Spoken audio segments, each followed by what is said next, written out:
How do you develop a strong inner circle? How do you win a relay race with your team? Because that's what's going to get you to the whole new level. It's going to take you where you're not at right now. And this is where Mark and I want to serve you today, because we have been working on this. Please understand, we don't have it down yet, so we're not coming to you as doing this perfect, but we're coming to you saying we're getting good at it. I've been with John for 17 years. The last 7 years, I've been his CEO. And John's been mentoring me literally weekly for the last 7 years, running his businesses. And you've been mentoring me. Yes. And you've been passing the baton off, and there's been a couple of times he took the baton back. Thank you very much.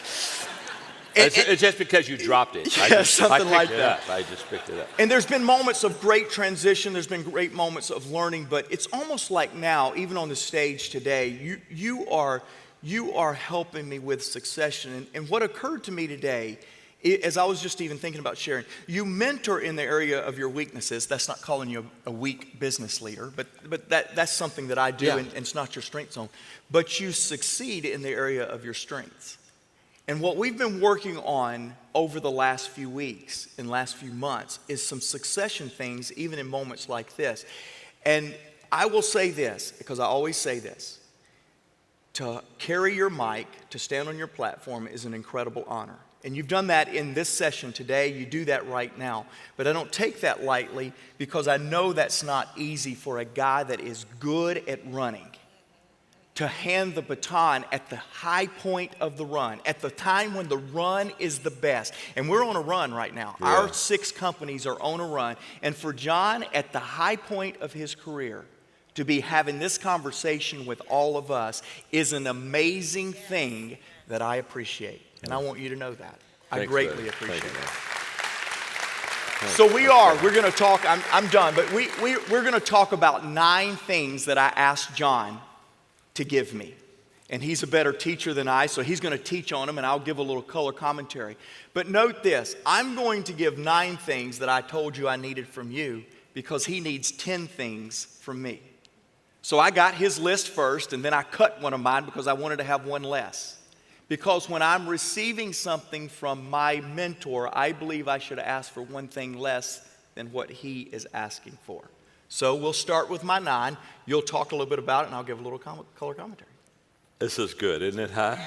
I'm ready to go. And Mark, I'm telling you what, when we're teaching this stuff, again, we're just candidly opening up our life and what we're learning from each other. But every leader needs to look at his or her people and ask one question: what's it like to be on the other side of me? Because I don't see myself clearly. So when we talk about expectations, one of the things it does, it helps with awareness.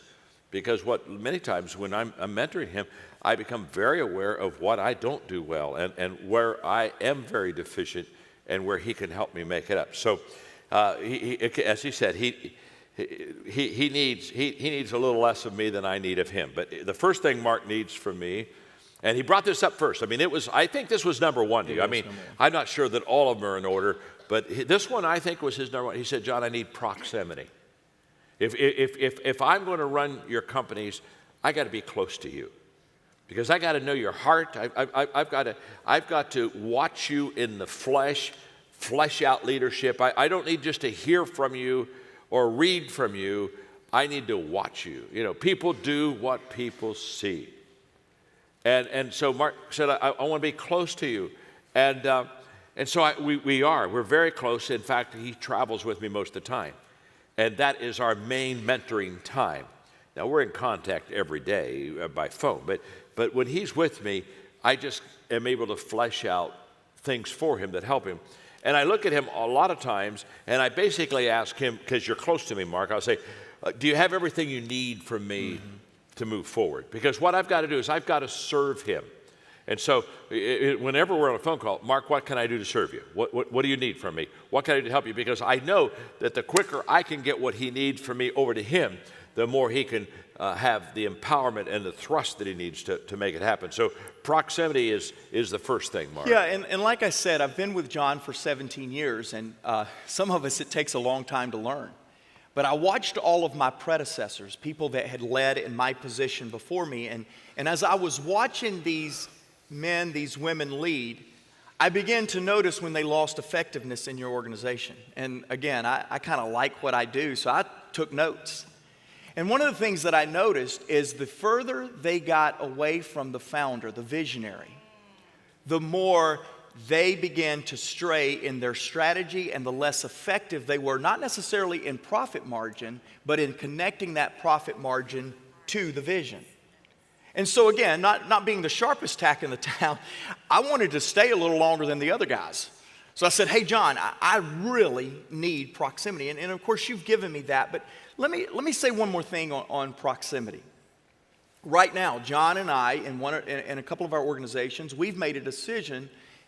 2 weekends ago, we canceled 10 of my travel engagements with you between now and the end of the year. Yeah. My first comment to John was, John, how do I make sure we stay close to each other? And so we don't make decisions, even if they're temporary decisions, of not being on a trip or not having a conversation without putting a plan together to make sure that we stay in proximity. And again, I can't thank you enough because I'm your shadow. I'm with you all the time. But that's the only way succession, that's the only way handing off a baton is going to work. Have you ever watched a relay to where they went, hey, you, up there, catch, and keep running? There is no way to have a handoff if we're not close to each other in proximity. That's beautiful. And yeah, I'll say this, Mark. When you said you wanted proximity to me and we started traveling together, I used to look forward to what I was going to do to help people on the trips. Now I have a double kind of a deal. I look at what I'm going to do to help people that I'm going to go speak for or teach or whatever, but I also look forward to what I'm going to be able to do to help you and me as far as our relationship. So it's almost like, wow, I get to be with Mark again, so I get to pour into him because remember this, everything you pour into the people that are empowered and carrying the load for you, it all comes back in a high return.